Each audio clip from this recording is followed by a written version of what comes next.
Hi, this is my 5-minute video on a law or policy, and I'm going to choose the country that I'm living in, which is Taiwan.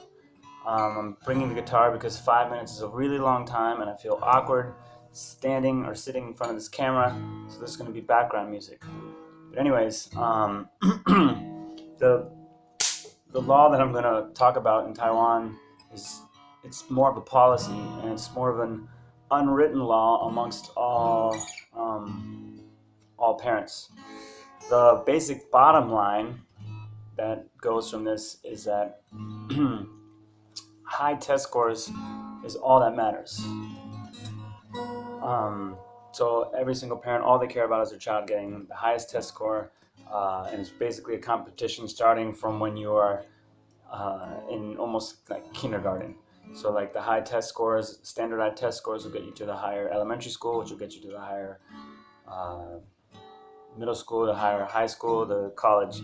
So if you fail at one point somewhere amongst maybe like elementary, middle school, then you start at the lower middle school, then you already are a step back to get to these higher high schools, and then they continue this way.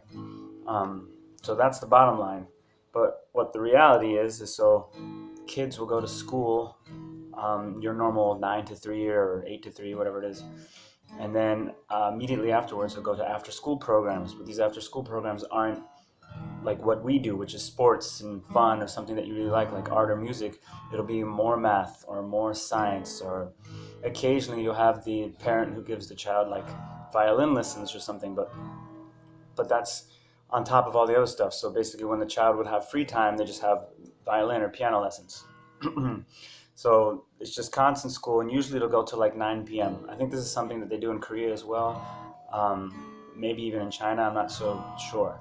So basically these constant after school programs, constantly in school, no sports, and it gets so high that eventually it's the parents care more about basically memorization and the standardized test scores than even education. So they're not even necessarily learning.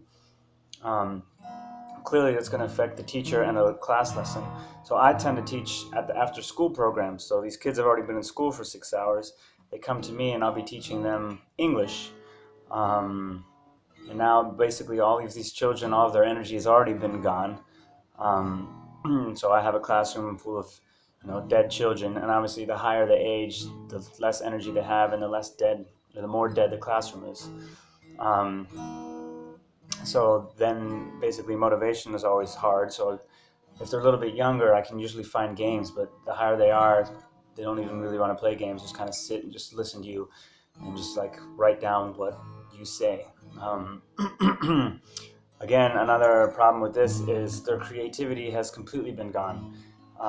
You ask them to draw a picture, they can't think of anything. You have to basically draw the picture and they'll copy it off the board if they're young.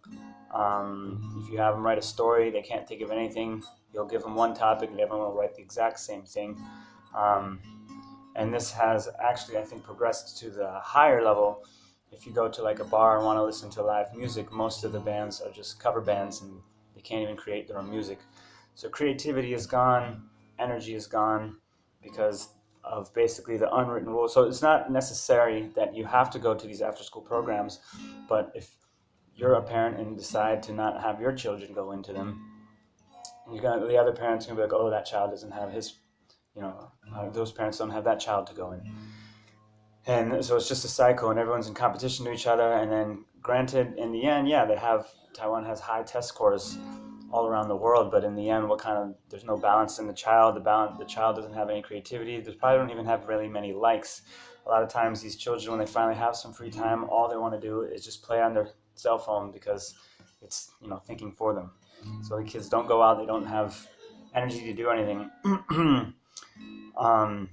So that's basically the policy that I'm talking about. There is a law that one of the higher educators here has changed, saying they're trying to implement a program that increases creativity. But like I said, it's not this is an actual law, I think, that is being made or has already passed, and it's supposed to start in like 2020. But again, they're going against the cultural norms, so all these parents already are like, no, memorization is the way to go. And so this is where the policy is creating, a fight amongst the Taiwanese culture. Okay, so that's my 5 minutes. And yeah, see ya.